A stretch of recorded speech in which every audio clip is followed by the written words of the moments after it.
Good morning, everyone. Welcome to Doing My Best with me, Nic Consani, and our guest today, Greg Shultz. Super excited to have you on, Greg. How are you doing today? Doing great. Thanks, Nick. Awesome. Well, I when I started to think about this podcast and people that have made a positive impact in my life and that I look up to, you were one of the first people that had come to mind.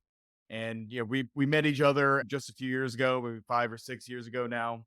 And even from then, I remembered your energy. I remembered your positivity.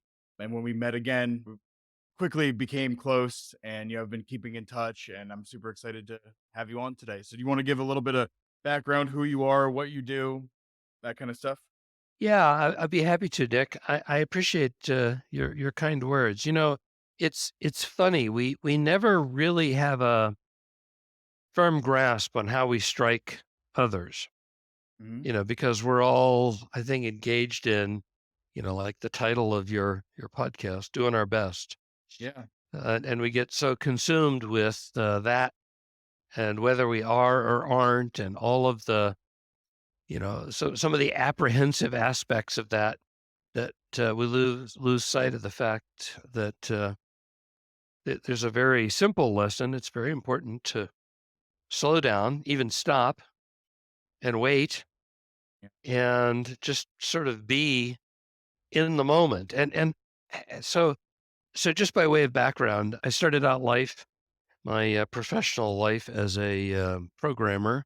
I was a technical fellow who talked too much, Yeah. and that allowed me to gravitate towards sales. I was fortunate to have a mentor who was a real old school professional sales guy who saw some potential in me. And, initially I was very resistant to the idea, but nonetheless, I was able to have some successes and do a number of very interesting things. Oddly, I feel like my life has been guided by moments where my life has had the most change and transformation. Yeah, moments of transformation have been things that occurred that happened to me, the the victim, Yeah. happened to me that were very uncomfortable and made me very unhappy, but yielded some pretty incredible lessons and learnings, right? Which have legitimately transformed my life, but it was all involuntary, and much of the time I was resentful, which I've had to learn to come to terms with. My way of dealing with that, of course, is to make fun of it because Which is that always a good way to, you know, deal with things. I was in Chicago a few years ago for a comedy show, and one of the comedians was a military veteran who had PTSD, and the way that he coped with his PTSD was to turn it into comedy and create this comedy skit. And he actually yeah. started a foundation where he was bringing together veterans and teaching other people how to turn their bad situations into a comedy skit in order to help cope with that kind of intense emotions. Yeah, I think it's so critically important. For many years, I defined myself by my job and the fact that I was a distance runner. And one day I was getting ready for a race and I was in the gym and I just sat down on a weight bench, just sat down. And I heard and felt two things in my low back make this kind of popping, squishy sound. And I felt extraordinary pain. And I said, oh, that can't be good. Well, and it turned out that I had herniated two discs in my lumbar spine. A Oh, third one wow. was bulging, but they fully herniated, and I lost the use of my left leg. Jeez. And so, literally in an instant, I lost the ability to be Mr. Ego-driven long distance runner, and I embarked on I involuntarily had to follow this path of recovery where I had to learn a lot. I knew that I didn't want to load up on drugs to help deal with the pain. That just made me foggy and I couldn't work. I also knew that I didn't want surgery. Everything that I had read about low back surgery was that roughly one third of the people who have surgery have a great positive outcome. One third of the people have a negative outcome, and one third of the people have a neutral outcome. All I want to know is, am I going to be one person who gets some help from it? Right. Mhm. Back issues led me to discover interest in yoga, which has been with me. So almost 30 years I've been now engaged in the study and practice of yoga. And that was a phenomenal benefit to my life. It opened my eyes up to a lot, many new and different ideas. It set me on the path of studying and trying to understand more about meditation, about the importance of movement. The full truth of the matter is, the order for me was learning, evaluating, and understanding yoga, then getting much more interested in several aspects of Buddhism, and then taking this focus of, I don't want to harm living beings.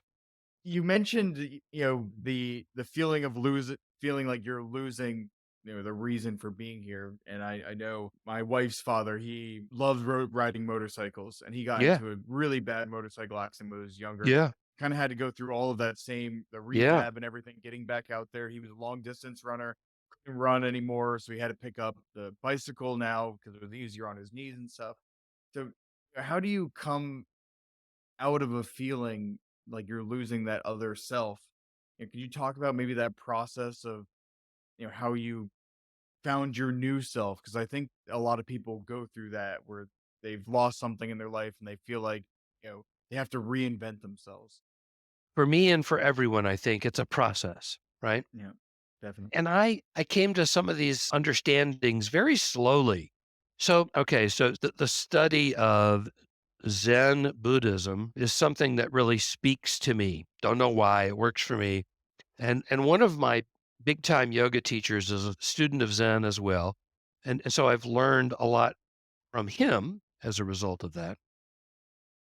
There's a story that's common in Zen culture, maybe in others as well, about a monk who is very eager, young monk, very, very eager to become enlightened, wants to go achieve more and do more, and is filled with that passion that all of us have experienced and seen in others and understood in ourselves. He finds a venerable master who will hardly give him the time of day, and he's studying under this master at a monastery, and all he's doing is chores. He's assigned menial tasks, chopping wood for the fire and carrying water for the cooks. And he gets really frustrated, and he gets a moment with the venerable master, and he says, "Venerable master, I so want to be enlightened and so want to engage in this noble study. What can I do?" And the monk looks at him and says, "Chop wood and carry water." He says, "Yes, but I'm already doing that." And he has some ancient wisdom version of, it's really not doing it for me. And I've got I'm special. I've got more to do. Let's get on with it.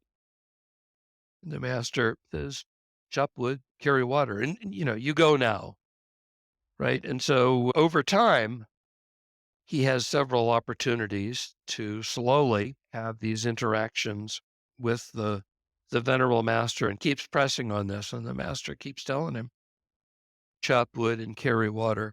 Fast forward 30 years later, this, eager young monk is now not quite as eager and not quite as young. And he has his moment of awakening and sits with that. And the venerable old master is now very old and understands that the monk has had his moment of awakening, and he sits with him and says, "What do you intend to do? How do you intend to express this in this world?" And the monk uh, looks up and says, "I'm going to chop wood and carry water," and he goes off to do his chores. Right, so there's this notion that the moments of illumination are all around us if we have the ability to slow down enough to see them for what they are. And I can't pretend that I've been able to do that many times, but I can say I began on the path to learn about that, to experience it, to really embrace it when I had to do these exercises, these poses where I slowed down my breath and I got rid of the future and the past and just tried to understand how my back was adapting to this particular pose at this moment. And was there a thing that I needed to do to adjust, or did I need to just be with it for a little while longer? A very lame example maybe, but comes to mind is sales when you're going back to Yeah. your sales leader and they're saying, Yeah. keep doing outreach, keep sending emails, keep contacting these people. I'm saying it's not working. I feel like I need to be doing something else. I need to, you know, be out in the field and talking to these people in person. That'll come, right? That enlightenment will Well, come. Keep doing the things that and, are the foundation, right? and it's almost like there are two things that need to be kept in the mind at the same time, thus creating this roadblock or conflict. It's the idea that I really do need to do these things because they don't work until they do. Yeah. There's that, but there's also, occasionally there's a need to tinker. And we have to have the judgment. There's a good word. We have to have, so there's a Sanskrit word called viveka that is discriminating awareness.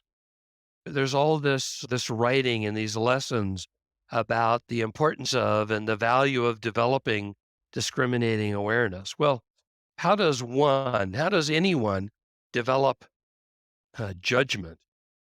Well, it comes from experience. It comes from having failed. So what is the nature of failure? Well, in my case, if I go back to my first transformation, right, my low back emergency, the nature of failure was that I was working too hard and trying too hard and maybe doing things just for the sake of doing them.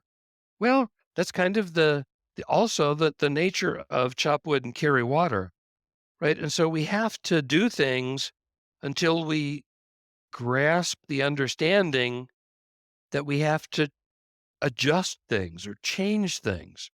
That's really a contradiction. And it requires intent, it requires thought, it requires this discriminating awareness that may not be fully due to rationality. It may be due to a sense. And the other thing, there was a Zen teacher in San Francisco by the name of Joko Beck, who was a housewife and worked as a secretary to, a large defense contractor.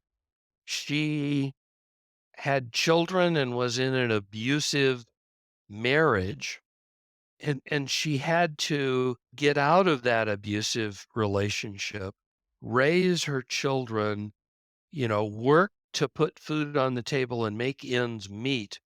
Somehow by chance, she got involved with a local Zen center and ultimately became the abbot of that Zen center in a culture that frankly is very male, has been traditionally very male dominated. She's got some really interesting lessons, Dharma talks, that were preserved on, tape recordings and then people transcribed them. So you can find books about Joko Beck's Dharma talks, but she had one that sticks in my mind that I found really interesting and it was shared with me And so I came to know about Joko Beck from a friend of mine that I was working with who, we just clicked. He had an interest in Zen Buddhism and said, "Hey, look look at this discussion board about Zen Buddhism." And of course, this was, when the internet was in its infancy. But there were people writing about Joko Beck, and I looked for Joko Beck materials in used bookstores, in Yeah. the spirituality section. I'm kind of going through all these goofy, weird little books, but came upon one. One of her Dharma talks was the title of it is something along the lines of "We're not something special," or "We're not someone special." But the gist of it is our ego driven approach to living this life almost requires that we regard ourselves as being very special in order to get ahead and achieve more and do more and be more. And we see that in people all around us. And we get the opportunity to nod our head and say, ironically or sarcastically, yes, you are someone special, right? But it causes all sorts of behaviors that, under careful examination, we would say are not healthy, right? So you and I were talking the other day, and I was describing a colleague who was a super duper sales guy who was real old school and a real meat eater. And so I have the ability, based on some of my own self-examination and making fun of myself and realization, I have the ability to see these traits. I have seen these traits in myself. I can readily identify them in others. How do you use all of that to cultivate, positivity in your own life? How do you use that mentality Yeah. to deal Yeah. with the constant Well, failure or no's that you get in sales? that's really it. We're in a culture that values yes above all else. Salespeople, by their very nature, know a lot, and yet we value yes. There's going to the president's club because a collection of someones have said yes to a lot of things, and we value that. That's the real end all be all. I would say reason that I do sales and the thing that I like about it is it gives me the opportunity to connect with other people and to understand what some of their key experiences are and what they might respond to in a positive way. And sometimes that works, sometimes it doesn't at that particular moment in time. But my perspective or my point of view is that it's really important to listen. It's really important to think about stuff. And I use that think about very broadly. It's important to try to understand and then respond, right? Yeah, and that's we were trying to learn over the past few months in our sales training program that I'm in is this. Then we're learning about how to communicate with people, how to ask good questions, how to seek to understand before Oh being my God. understood. We talked about That's that in the last such podcast, and such a huge lesson.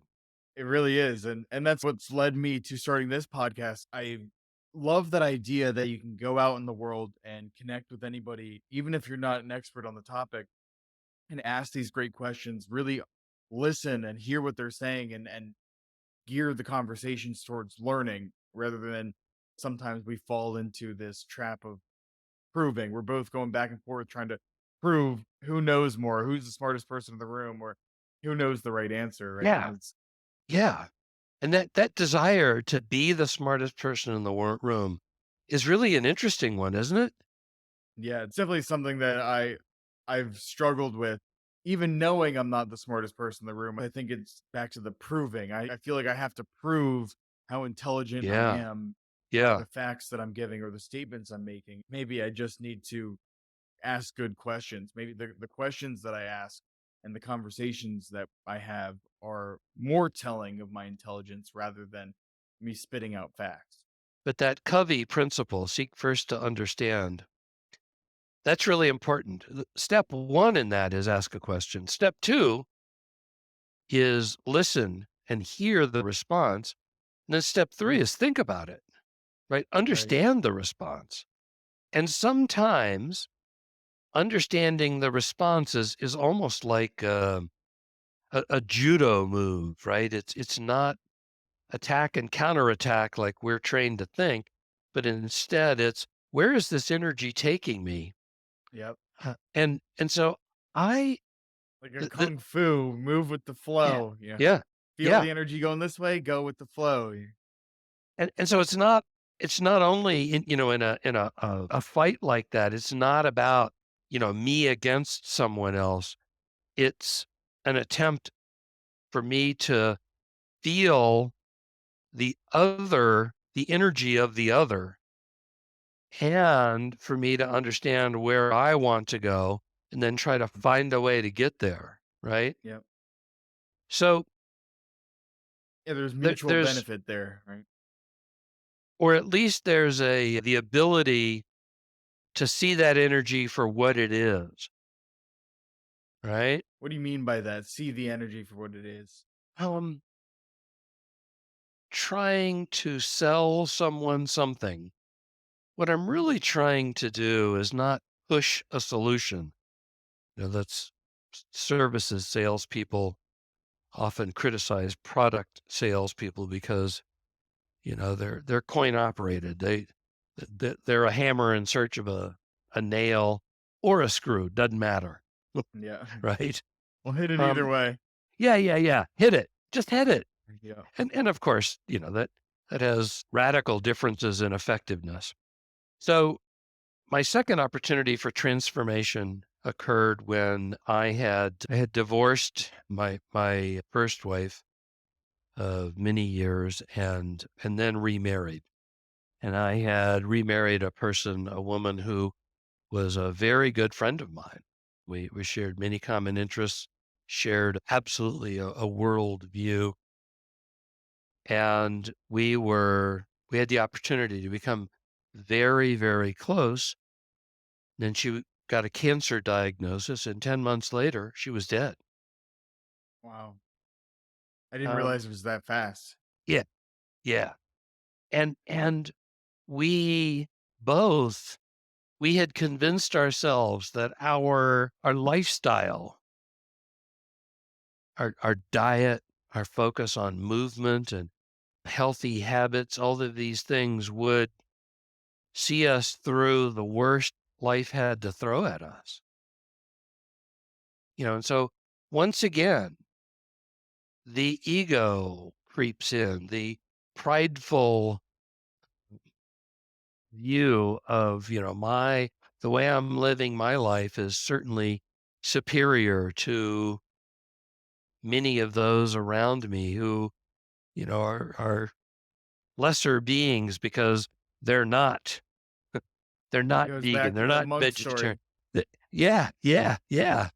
I slip away from the chop wood and carry water and start taking a great deal of pride Yep. in all the value that I'm getting from chopping wood and carrying water. Oh, really?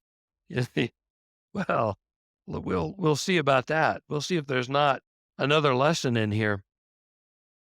And that was just stunning in the the lessons that I needed to extract from it and what I needed to get out of it at several different levels, right? But Yeah. the thing that ultimately that it did was it helped me really, really deepen my practices, right? My yoga practice and my meditation practice and my study of Buddhism, because it forced a thorough examination of what's the meaning of death and what's the meaning of life by extension, right? Yeah. How did you utilize your yoga and meditation to help you cope with such heavy real life things that are going on?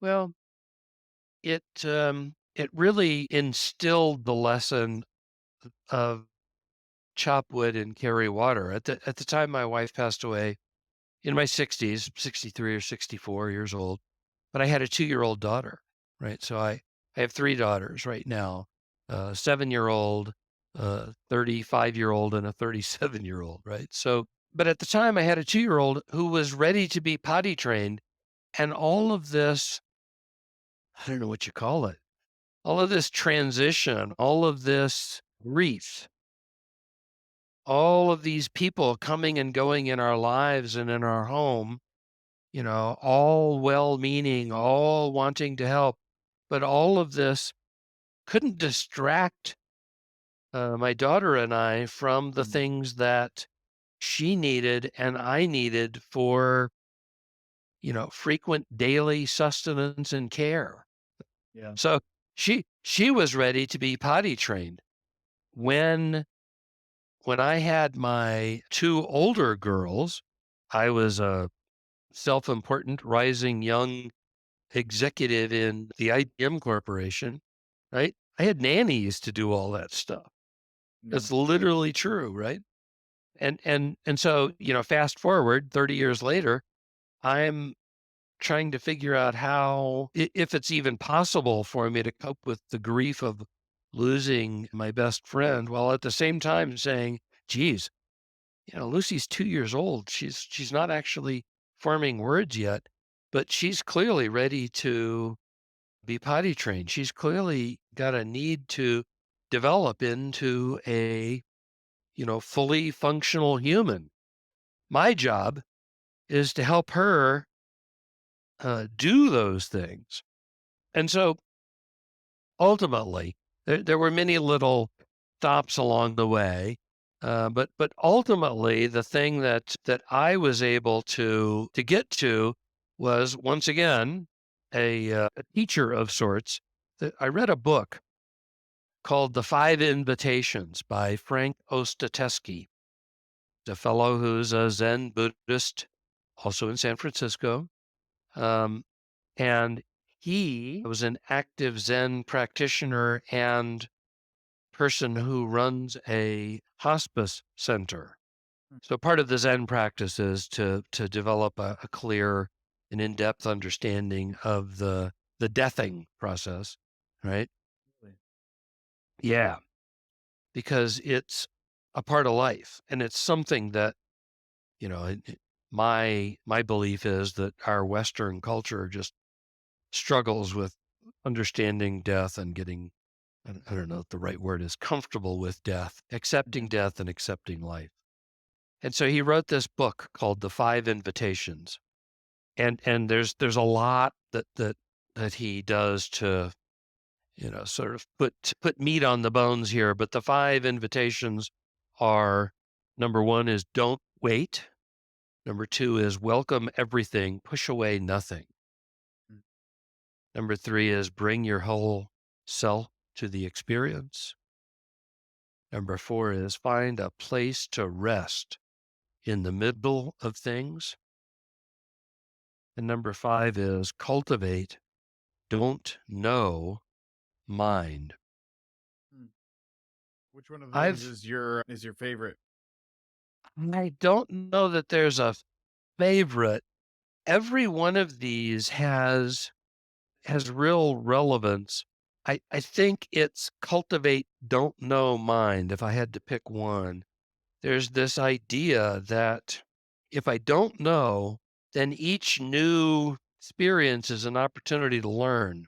It's not an opportunity to rail against how unfair things are, or it's not an opportunity to revel in the extraordinary heights of success, right?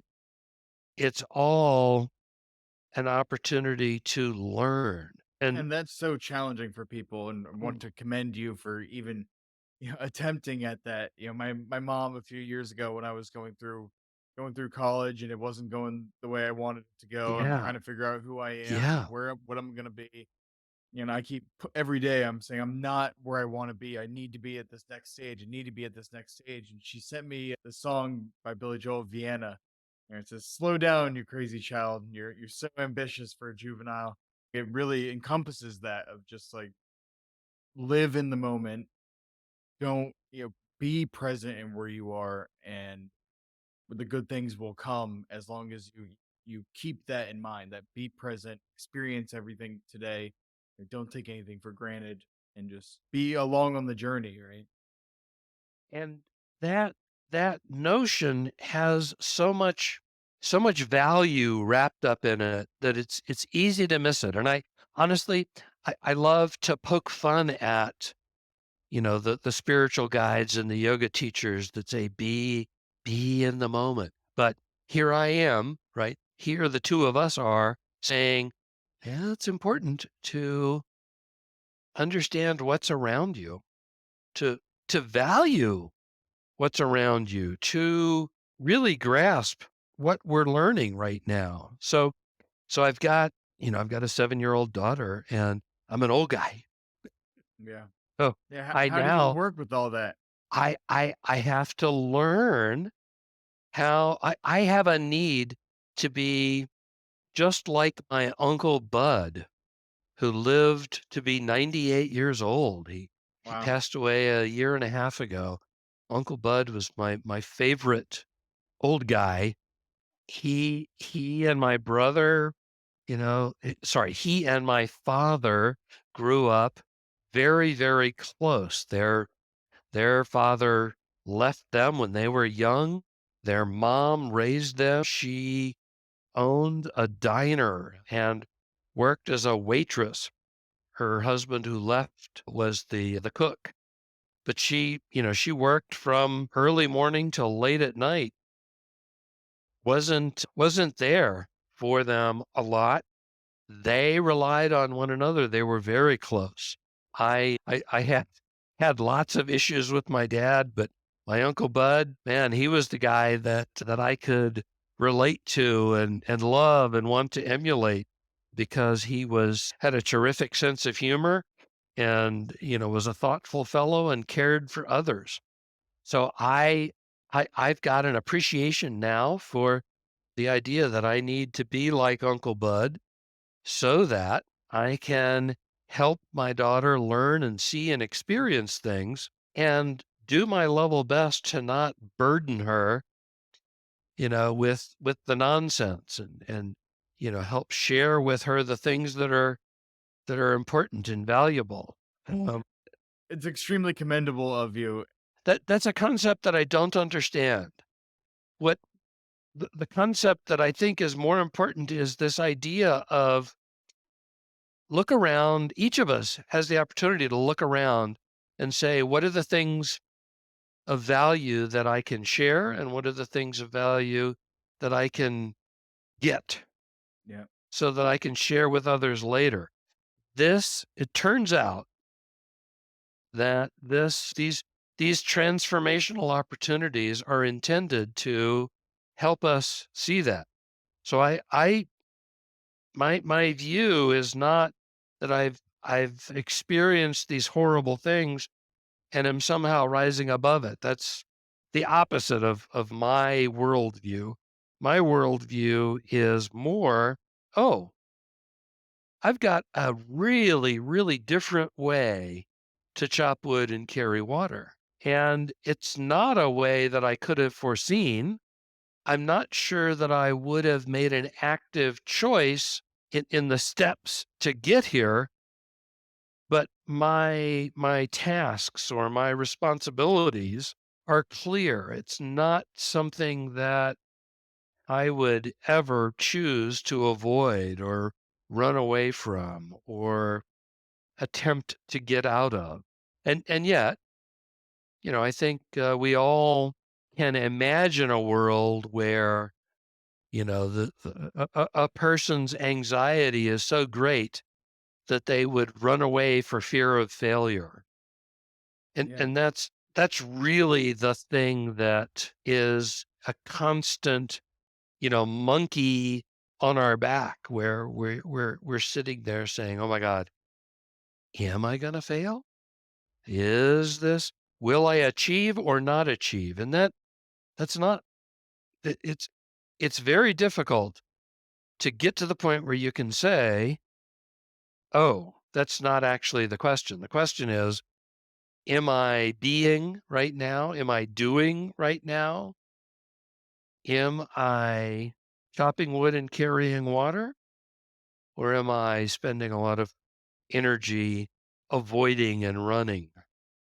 And just yesterday, heard that my good friend from college took his own life, and it made me realize kind of what you're saying. It made me realize that, you know, maybe I do have to pat myself on the back from just making it to today. I think that that's kind of some of this podcast is called Doing My Best, right? We're all just out here trying to do our best. I think sometimes we forget, and that's why I'm saying it's commending to you, because we forget sometimes that even just waking up and just being me today, life is hard, and sometimes even that deserves a pat on the back.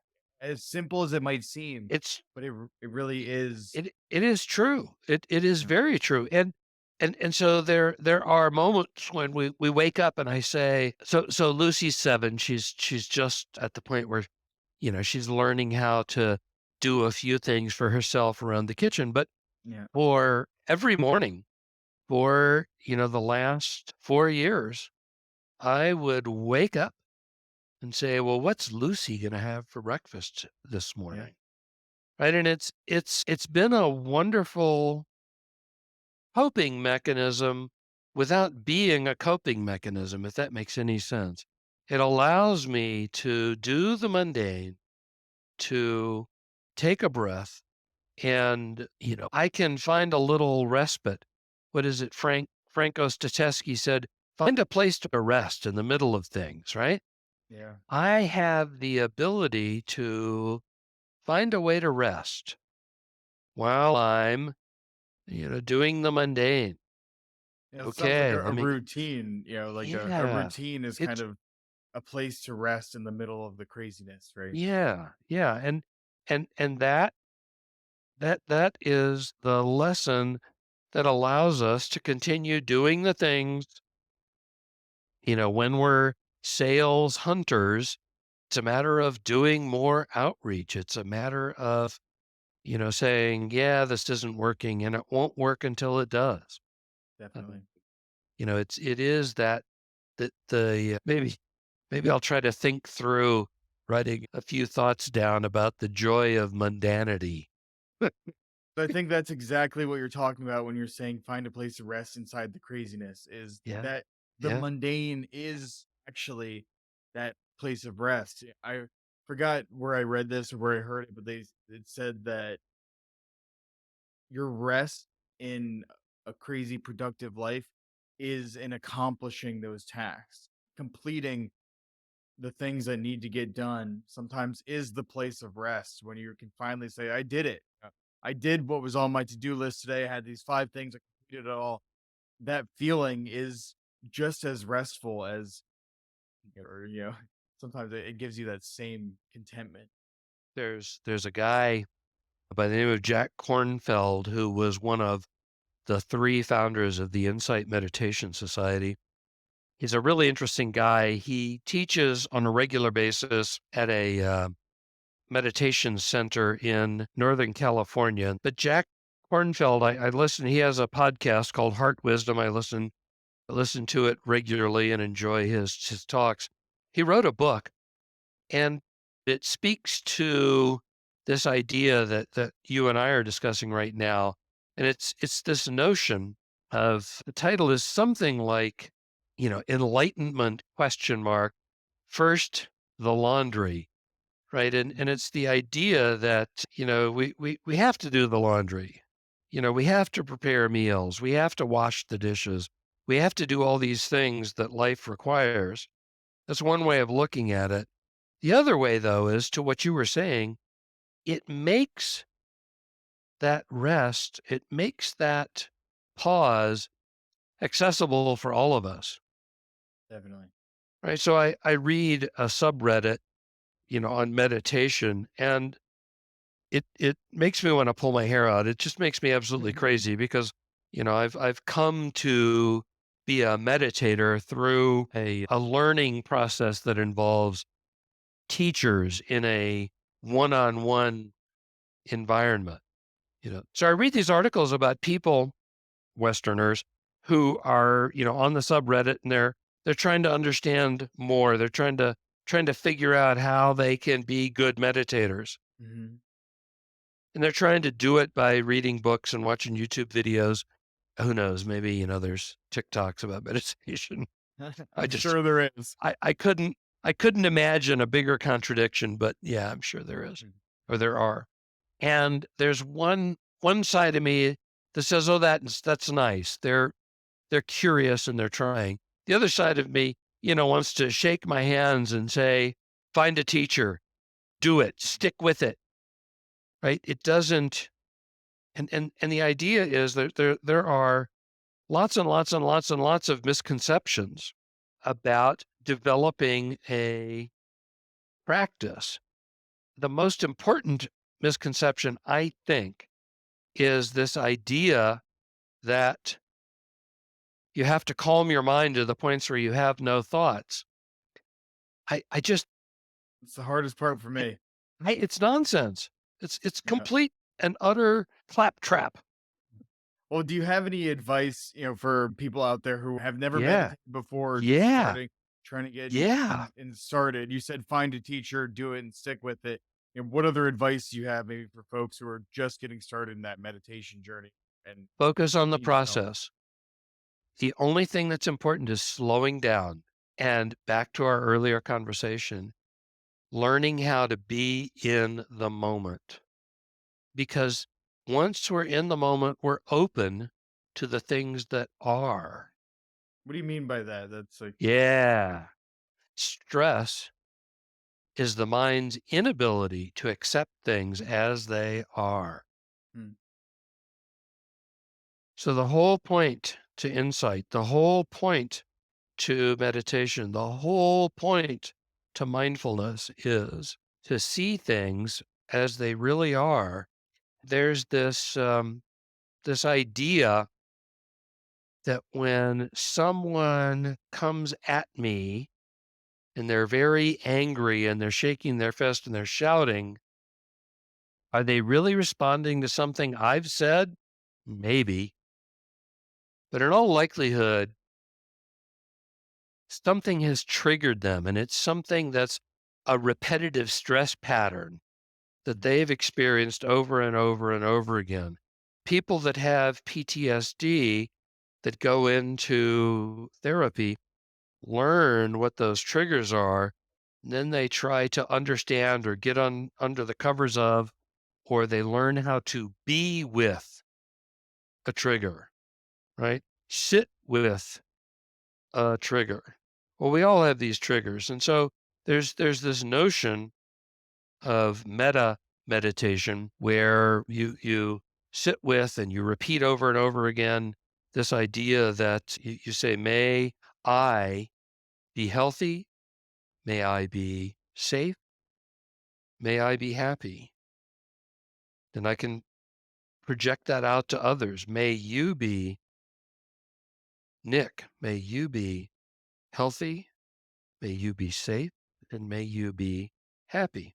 That's all nicey stuff, right? But then I feel good. let me go to a mental image of a person that I have difficulty with, that has done me wrong, Mm. right? And I still want to understand them. I want to say, may you be healthy, may you be safe, and may you be happy. Well, if I'm an angry fellow, I don't want to do that because they've wronged me.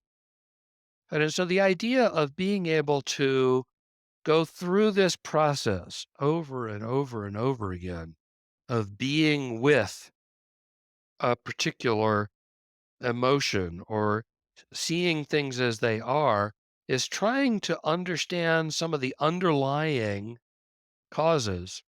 It's an attempt to develop insight. Well, that's not having no thoughts.